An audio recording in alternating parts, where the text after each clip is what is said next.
gempa saat itu juga jadi pengalaman yang mungkin nanti jadi cerita untuk generasi-generasi kita berikutnya. Kita sementara liputan terus dihantam bencana yang mengakibatkan gelombang tsunami. Kita saat itu harus menyelamatkan dia bingung antara kewajiban tugas jurnalis ya juga ingin menyelamatkan diri.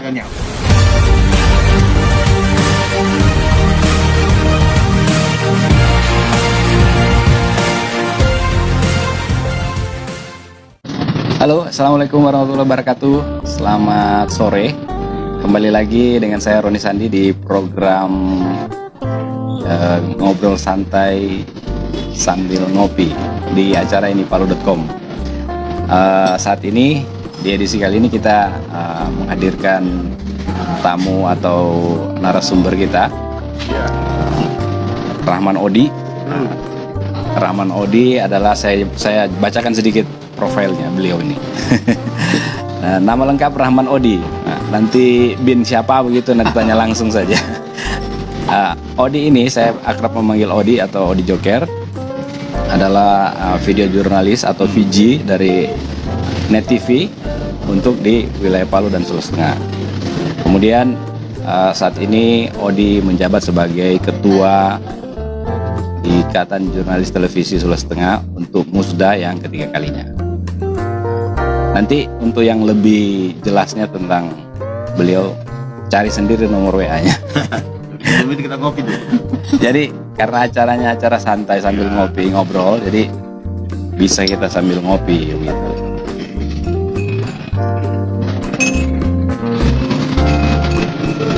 Nah, ini kameramen mau minum kopi kah? Bikin sendiri Jo. Wih. Mantap. Oke. Saya langsung saja karena produser siapkan kita durasi yang cukup terjepit. Saya ke pertanyaan pertama dulu. Sejak kapan Odi jadi jurnalis TV? Ya, ceritakan sedikit. Ya, kalau pertanyaan sejak kapan jadi jurnalis televisi, ya bisa dibilang lama-lama amat sih. Ya kurang lebih 10 tahun lebih lah gitu. Waduh, lama itu, Le. 10 tahun, 12 tahun gitu. Ya, oke. Tentu kan orang memilih profesi ini tidak serta-merta ya, orang bilang ikut-ikutan begitu. Pasti ada motivasinya, kemudian apa yang memantik sehingga memantik bahasa ini membuat Odi menjadi tertarik dengan profesi ini. Kan tidak semua orang justru suka dengan profesi ini. Katanya, karena menurut saya juga profesi kita ini, jurnalis ini, yang paling dirindukan itu adalah bisa tidur nyenyak. Wih, gila. Oke, pertanyaan kedua, kenapa Odi tertarik jadi jurnalis? Ini pertanyaan berat ini kalau ditanya sama wartawan. Iya, kalau sejak kenapa sampai memilih profesi sebagai jurnalis? Dulu sih sebenarnya saya sudah tertarik dengan dunia broadcast. Sebelum aktif sebagai jurnalis televisi, saya dan teman-teman juga pernah buat sebuah kayak kalau dibilang home industry juga. Kita bekerja multimedia lah. Kita banyak kerja buat video profile, dokumentasi, hingga dulu aktif juga untuk dokumentasi wedding pada saat itu sebelum terjun ke dunia jurnalistik. Sebenarnya yang melatar belakangi saya sampai jadi jurnalis itu karena sudah mencintai dunia broadcasting, dunia videografi, ini yang membuat saya sampai hari ini aktif sebagai jurnalis televisi. Mantap. Tentu kan ada banyak pengalaman sebenarnya ketika Odi sudah bergelut sekitar 12 tahun menjadi jurnalis televisi kan. Kan ada jurnalis beda-beda, ada TV, ada foto, kemudian ada yang menulis. Apa yang menarik sebenarnya menjadi jurnalis televisi ini? Kalau dibandingkan misalnya dengan yang lain, karena genrenya agak beda, karena pilih jadi jurnalis televisi kan? Kalau saya menilai kalau saya menilai apa yang menarik menjadi sebagai seorang jurnalis televisi, karena di pandangan saya sih jurnalis televisi adalah profesi yang komplit lah. Di situ ada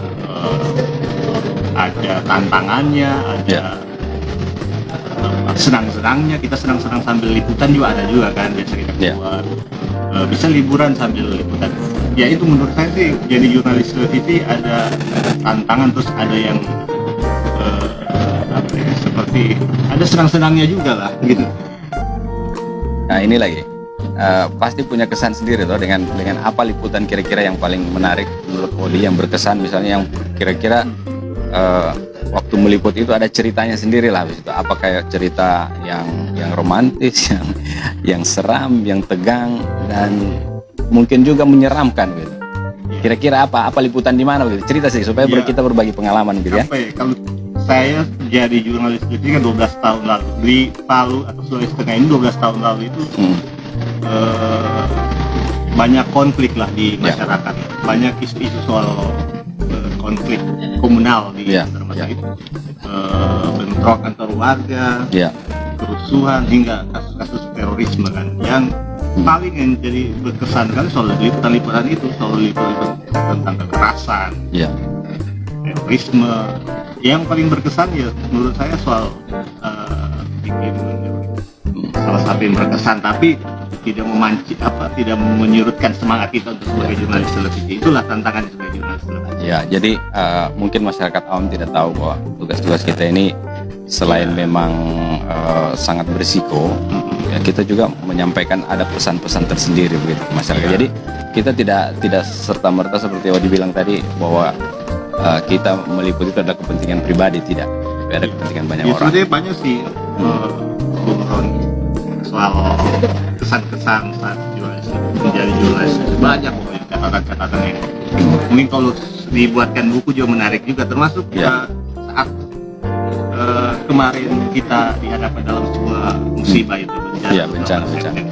Saya dengan teman-teman itu, dengan teman-teman jurnalis televisi juga kan, posisinya lagi ingin meliput ke suatu titik gempa saat itu. Itu juga jadi pengalaman yang mungkin nanti jadi cerita untuk generasi-generasi kita berikutnya. Kita sementara liputan terus dihantam bencana yang mengakibatkan gelombang tsunami. Saat itu harus menyelamatkan dia, bingung antara kewajiban tugas jurnalis ya, juga ingin menyelamatkan diri. Mungkin nanti jadi pemirsa atau teman-teman, Odi ini adalah salah satu teman jurnalis yang saat waktu gempa 28 September titiknya di Pantai Barat itu yang berangkat ke sana, tiba-tiba di perjalanan gempa terjadi dan ada gelombang tsunami, dan mereka juga ikut menyelamatkan diri ke ketinggian dan beberapa warga diselamatkan. Jadi saya kira teman-teman banyak yang sudah menonton atau membaca kisah-kisah mereka ini.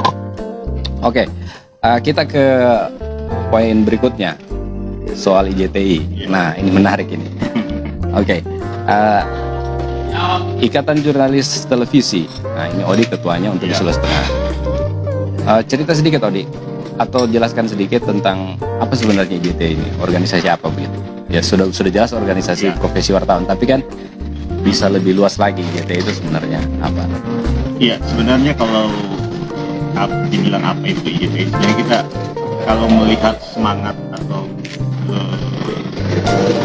bagaimana IJTI itu di negara saya, cuma banyak belajar dari senior-senior kita di jurnalis televisi bahwa IJTI ini dibentuk pada saat transisi masa Orde Baru saat itu ya, dimana pada saat itu jurnalis tidak sedemokrasi sekarang, tidak sebebas saat ini. Jadi belajar dari masa lalu itu banyak jurnalis yang tertekan, yang tidak bisa menyuarakan karya jurnalistiknya, maka IJTI lahir pada masa transisi antara reformasi pada saat itu. Sekarang IJTI berusia belum tanggal 9 kemarin berusia 22 tahun. Baru ulang tahun. Iya, baru ulang tahun. Nah, sebenarnya IJTI itu wadah bagi teman-teman jurnalis televisi sebagai wadah untuk teman-teman jurnalis televisi, maupun bukan sebatas organisasi profesi yang hanya menaungi anggota-anggota yang tapi IJTI juga banyak mengadvokasi teman-teman apabila dihadapkan dalam sengketa jurnalis, karya-karya jurnalis ya. Di Sulawesi Tengah sendiri ya, kita banyak bekerja, banyak berkoalisi dengan organisasi profesi untuk memperjuangkan hak-hak teman-teman jurnalis televisi apabila lebih ke mengadvokasi ya teman-teman jurnalis televisi apabila mengalami permasalahan tentang karya jurnalistik televisi. Ya. Oke, jadi sudah dijelaskan tadi bahwa selain menjadi wadah teman-teman jurnalis televisi, JTI juga mengadvokasi teman-teman jurnalis yang melakukan tugas-tugas jurnalis. Untuk di Sulawesi Tengah sendiri kira-kira anggotanya berapa? Saat ini kami barusan merevisi satu minggu terakhir ini sekitar 40-an. 40-an anggota ya? Sulawesi Tengah. Termasuk ada 10 anggota baru lah gitu. Ya, ada wartawan-wartawan baru berarti. Teman-teman baru. Oke. Apa manfaat, ini pertanyaan berikut ini. Apa manfaat ketika kita bergabung di IJTI sebenarnya? Kan selain misalnya menjadi lembaga yang menaungi teman-teman jurnalis televisi, di situ ada advokasi. Kemudian kira-kira apa lagi yang manfaat ketika misalnya orang ingin bergabung di JTI organisasi? Iya, sebenarnya bukan itu tadi bukan halnya untuk sebagai wadah teman-teman jurnalis televisi organisasi termasuk advokasi.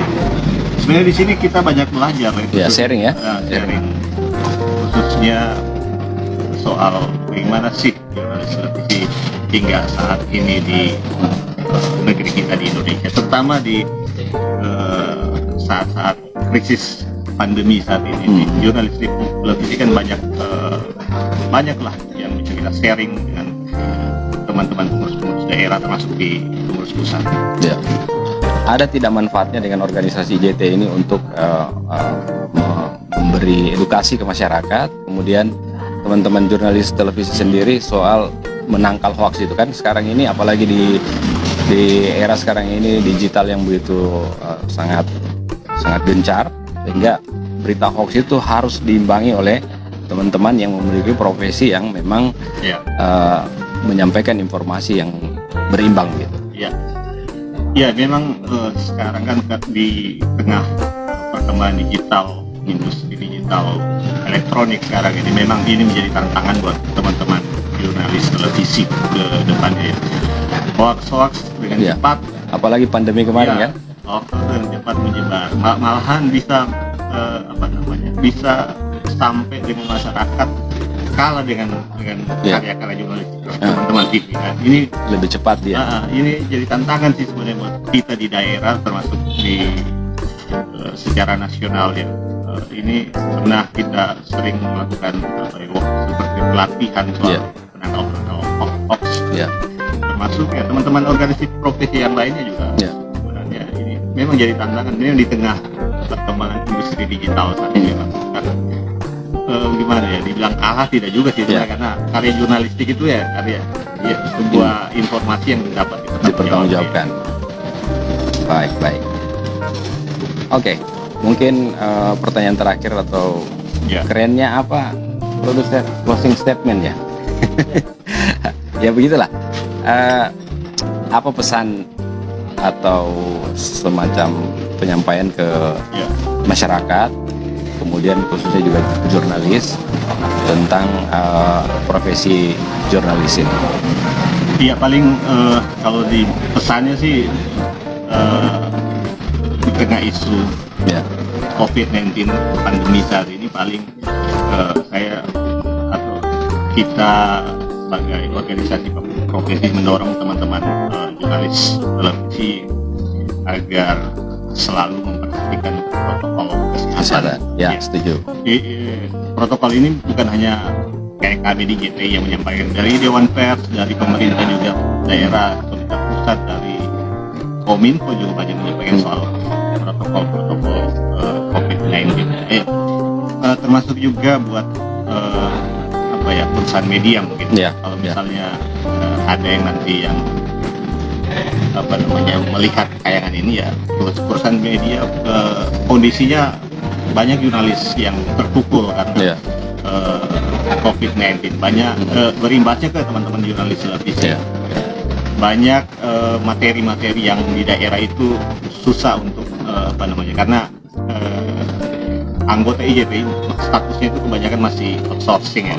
Jadi ya. sifatnya kita jual materi news. Banyak ya itu saat pandemi ini banyak teman-teman yang susah materinya dikirim hingga tayang di perusahaan media. Mungkin nanti ini ada mungkin kami harapkan ini ada solusi dari teman-teman di perusahaan-perusahaan media itu sendiri sih. Ya. Kalau di IJTI sendiri ya kemarin kami didata untuk yang terdampak COVID. Saya tidak tahu nanti seperti apa, tapi gambarannya teman-teman yang terdampak nanti diberikan proyek untuk agar dia bisa karya jurnalistiknya itu bisa selalu tersampaikan lah. Nanti ada programnya seperti itu. Bisa membantu teman-teman di daerah. Artinya ada perhatian lah gitu ya, Ya. untuk teman-teman jurnalis televisi khususnya IJTI. Ya. Oke, mungkin cukup ya durasinya juga yang disiapkan Produser oleh. mungkin cukup. Cuma teringat itu. Oke, terima kasih Odi Joker kalau saya akrab memanggilnya dengan sapaan itu, sudah mau hadir di podcast inipalu.com di bincang santai sambil ngopi. Sampai ketemu lagi di podcast atau di edisi berikutnya. Oke. Boleh dah. Kalau dia diulang. Iya, akan diulang.